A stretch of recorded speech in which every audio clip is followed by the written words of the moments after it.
திருப்பத்தூர் மாவட்டம் வாணியம்பாடியில் கார் மீது லாரி மோதிய விபத்தில் மூதாட்டி உயிரிழந்த நிலையில் படுகாயமடைந்த 7 பேர் மருத்துவமனையில் அனுமதிக்கப்பட்டுள்ளனர்.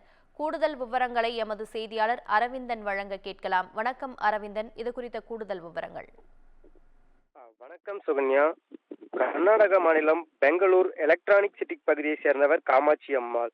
இவர் தனது குடும்பத்தினருடன் திருவண்ணாமலை மாவட்டம் ஆரணி பகுதியில் உள்ள குலதெய்வ கோவிலான பச்சையம்மன் கோவிலுக்கு சாமி தரிசனம் செய்வதற்காக காரில் சென்று கொண்டிருந்த போது கார் திருப்பத்தூர் மாவட்டம் ஆம்பூர் வாணியம்பாடி அடுத்த செட்டியப்பனூர் சென்னை பெங்களூர் தேசிய நெடுஞ்சாலையின் மேம்பாலத்தின் மேல் வந்து கொண்டிருந்த போது அதே சாலையில் வந்து கொண்டிருந்த லாரி காரின் பக்கவாட்டில் எதிர்பாராத விதமாக மோதியுள்ளது. இதில் ஓட்டுநரின் கட்டுப்பாட்டை இழந்த கார் சாலையோர தடுப்பு சுவரில் மோதி சாலையில் கவிழ்ந்து விபத்துக்குள்ளானது. இந்த விபத்தில் காமாட்சி அம்மாள் சம்பவ இடத்திலேயே உயிரிழந்த நிலையில் காரில் பயணம் செய்த 7 பேர் படுகாயம் அடைந்தனர்.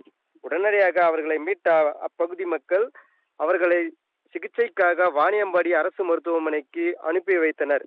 இதனைத் தொடர்ந்து விபத்து குறித்து தகவல் இருந்து சம்பவ இடத்திற்கு விரைந்த வாணியம்பாடி கிராமிய காவல்துறையினர் விபத்து ஏற்படுத்திய லாரி ஓட்டுநரை தேடி வரும் நிலையில் விபத்துக்குள்ளான காரை நெடுஞ்சாலைத்துறையினர் மூலம் அப்புறப்படுத்தி போக்குவரத்தை சரி செய்தனர். இதனால் அப்பகுதியில் சிறிது நேரம் போக்குவரத்து பாதிப்பு ஏற்பட்டது. உங்கள் விவரங்களுக்கு நன்றி அரவிந்தன்.